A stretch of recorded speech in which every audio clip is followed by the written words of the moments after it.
Welcome back to the channel, everyone. Today what I have for you guys is another GTA 5 Online video, and we have some new player rewards and gifts that are available as part of the latest GTA Online update like we get every month now. But this time around, Rockstar, in my opinion, has kind of dropped the ball. They are an absolute trash, but certainly these rewards break that pattern of consistently good bonuses that we've seen for the past half year or so. It's going to be a little bit more nuanced than that, and of course we're going to be discussing everything and reviewing all this and more in today's video, so let's just get started. Now, this month's free ride for GTA Plus members, the $0 car that you can get, is the Bravado Buffalo EVX, which is a sleek electric muscle car that's HSW and Amani Tech compatible. I know it's weird to call a muscle car electric or to have an electric muscle car, but that's what it is. Unfortunately, Stellantis is going in a crazy direction with all their EVs, and they're just ditching all their awesome muscle cars, but that means you can add defensive upgrades like missile lock-on jammers and remote control options onto this EVX because of the Amani Tech and, of course, the HSW. And overall, I think it is a solid and kind of practical pick for everyday use. I know players love the Virtue, the Omnis EGT. The EVX is definitely no slouch. The problem is it's just not my personal preference for a vehicle to drive.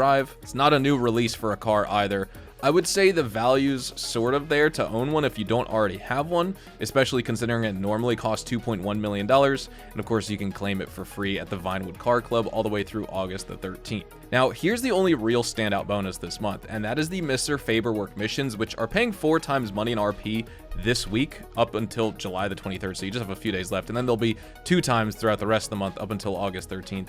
These are quick contact missions. They're tied to the hands-on car wash. They don't have major payouts by default, but the 4 times multiplier definitely makes them worth running, where you can make probably about $800,000 to $850,000 an hour as a solo player, and that's pretty good to just focus on exclusively. But just keep in mind that that's a short-lived bonus. When it drops down to 2 times, the value is going to drop with it. We also have double money on street dealer sales, so those are going to be back to 2 times money. These are basically things you could do every single day. Offload your product from MC businesses like The Grass, Math, or Coca-Cola to street dealers across the map. These are great for quick passive income if you've been running the biker businesses and you've been resupplying your businesses, but you're not doing the sale missions for the MC businesses themselves. I just sell to street dealers now just so I can make money with MC businesses when I'm otherwise not actually doing sale missions, because I'd rather make some money than no money when I'm not the kind of player who wants to do the sale missions. So that is a solid daily cash boost if you're grinding regularly, and don't forget the acid labs included with that. But that's it for the bonuses. After nearly half a year of consistently strong GTA Plus months with standout double money bonuses on the Bunker, Hangar, Acid Lab, the Oscar Guzman Titan Job finale, the CEO cargo in June, the new Money Fronts bonuses that allowed for 4 times money on each of the respective new Money Fronts businesses, those were all really good opportunities for players, and the value was there. Things have cooled off, obviously, with this month's bonuses. They're definitely more like filler than core money-making updates, and while there are a few decent rewards in the way of that and discounts worth grabbing if you're already a member and plan on staying on, I just don't think so far any of this screams you absolutely need to take advantage of this while you can. So if you're not a member, I wouldn't really recommend you resubscribe or subscribe in the first place just for this month.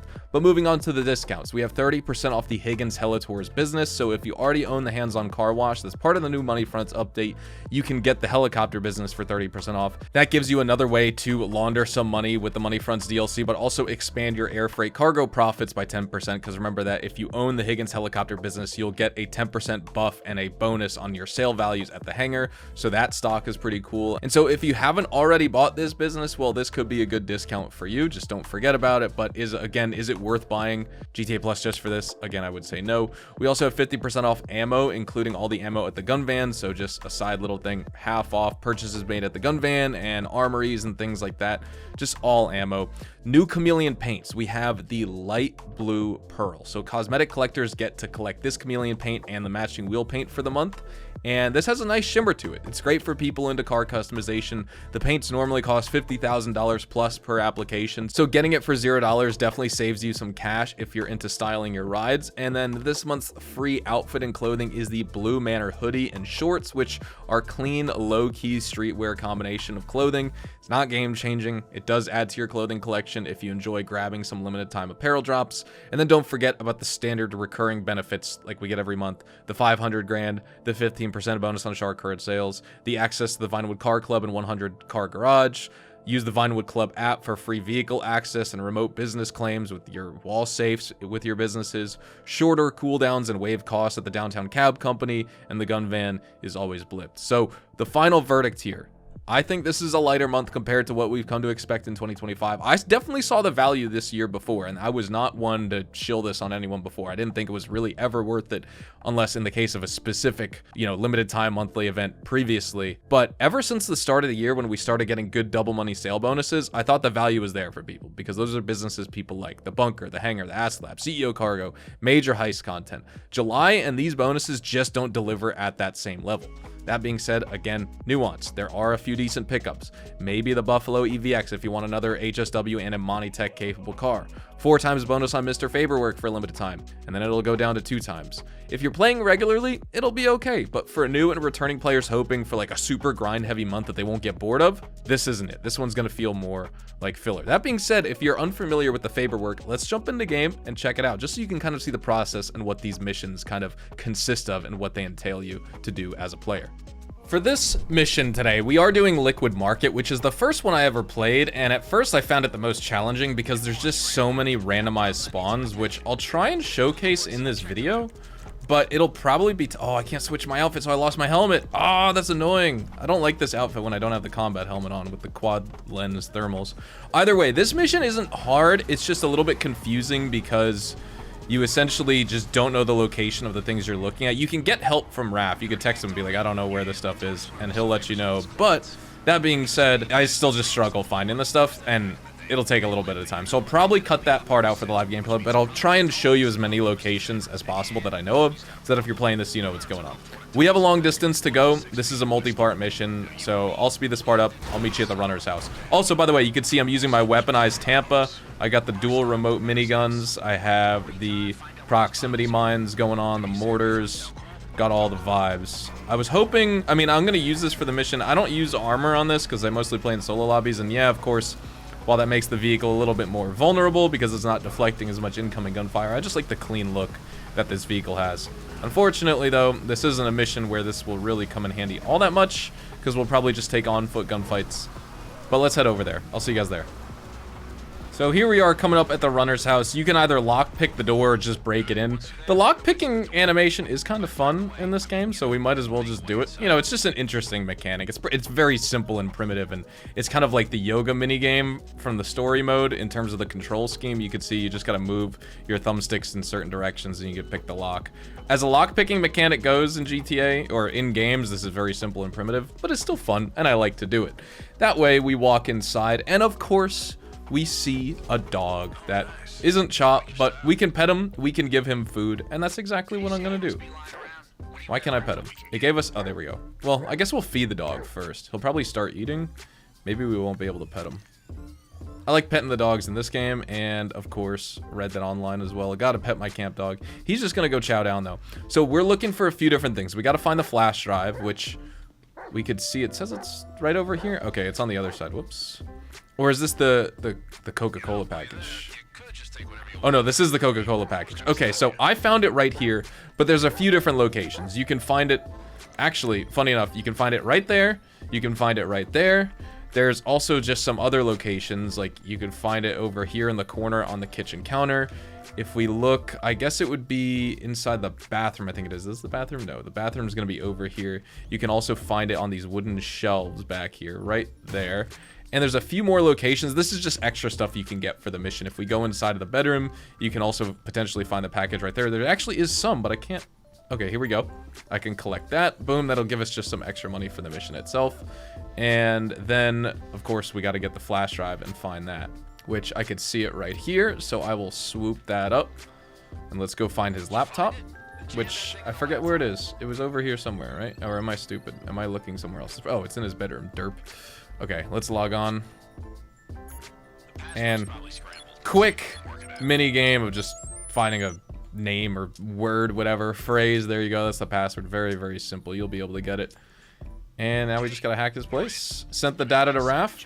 Now it's up to the next spot. We can leave and then go to the junkyard to find these collectibles. The common passwords you typically get for the mission are gonna be Dixon or Liberty, spelled L-B-R-T-Y, or Canis, C-A-N-I-S. So it's gonna be one of those phrases, most likely. Now, we're going to check out those whiskey bottles at Thompson's Scrapyard. As we leave the runner's house, of course, those enemies just showed up on our radar, but since we quickly just jumped into our vehicle and we headed right off, you know, they basically just despawned. We're able to easily avoid them at that point. But now that we're coming up on the salvage yard, or the junkyard, Thompson's Scrapyard, our task is to find those stashed whiskey bottles using the clues from the runner's laptop. There are 12 potential spawn locations. I can probably look them up and show you each one, but before you start hunting for these bottles, I would obviously recommend you clear out the scrapyard by eliminating all the guards. You can either just shoot everyone or feed the dogs to distract them. I kind of want to just get into a gunfight and use a little bit of the weaponized Tampa, and also just use my own guns, so I'm just gonna do that. I actually haven't tried doing this in a stealth format. Wow, the sensitivity on this thing is pretty crazy. I haven't actually used the dual miniguns in a while. Do the dogs have a lot of health? No, they kind of just get instant melted. I feel so bad about killing these dogs for the mission. Same when I have to kill the dogs in the Red Dead Online Moonshiner missions, but they just spawn them, you know? And like, I want to get into gunfights, but I don't want to kill the poor animals, the poor poopers, man, no! Oh, Blue, he's done! Take all these guys out. There's a few more. I may just hop out of my vehicle and we could do the rest on foot. Or maybe I'll just roll through here with the weaponized Tampa in general. I mean, you can see they're literally no match for you. You could spam fire indefinitely with this thing.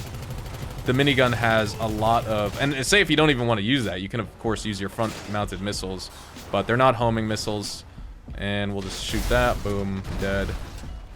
Oh, I don't want to use the mortar. Nope. That's not what I'm trying to do. Dual minigun. I'm sorry. Oh, man. Take you out. Is there a guy camping behind there? I don't know. I'm gonna blow up the truck. Kaboom. There's one more guy in the back. We might as well just go for him. Oh, actually, I can't. He's on the other side. We should probably look for those bottles, though. Oh, there's a few more enemies, actually, over there. Hold on. I gotta take this guy out first. There you go. I'll just keep shooting. I don't even need to turn the car around. The minigun has 360-degree traverse. See ya. He's not dead yet. That guy's gonna die in a moment. And there we go. Now we gotta search for those whiskey bottles. I know there's one location over here, so I'll check over here first, just in case. Here's one. I don't know which one this is. And you can find even more loot over here. There's so many. You can check on your phone to see which ones you have, and you can ask Raph for help. I don't think that deducts money for the mission or anything like that.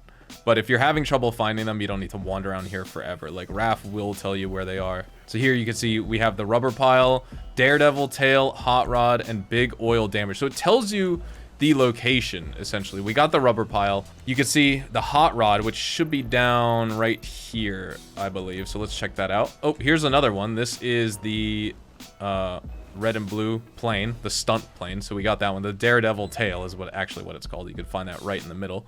Let's go check out the hot rod next, which should just be right down this way. And it's in the back of the vehicle. So we got that one. And we have one more to get, which I forget what it was. It wasn't two wheels. It was it big oil? Big oil damaged. So that's going to be... I guess first what we'll also do before we jump into anything else, you can see over here, if you come to this plane, it's this, you can come to this blue container, hop up, and then hop up into the plane itself. There should be some extra loot for you to grab here as well, I believe. Sometimes it's here. Okay, never mind. This is just a whiskey bottle location. Sorry, I didn't mean to mislead you with that. I swear, I guess I picked up that in the first time I did this, and I thought I was going to get extra loot from that. But maybe it's just the extra loot at the runner's house. Big oil should be over here, I believe, but I don't know if this is technically big oil damage or not. Okay, this is it. You can see it right here. This is it on the map. Let's just pick it up.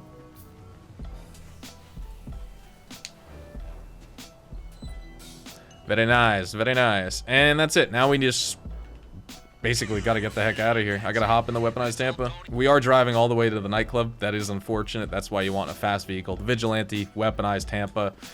You know, something like that. That'll suit you just fine. Or a supercar if you want. I mean, that'll make this mission super, super fast. It's not like you need an armored vehicle for this mission necessarily. It's pretty fun when you take the gunfight on foot. I just haven't used the weaponized Tampa yet, so I want to try it out. Couple enemies on the way, but they're no match. Actually, you know what? Let me do some rear mortars. Oh my god. I think I got the wrong guy. Whoops. I think I got a civilian. Oh, God. Oh, no. No, my car's on fire. No. Where's a fire extinguisher? That's the only problem with the weaponized Tampa. This thing is so heavily armored, but it's got no explosive resistance. I gotta get out of here.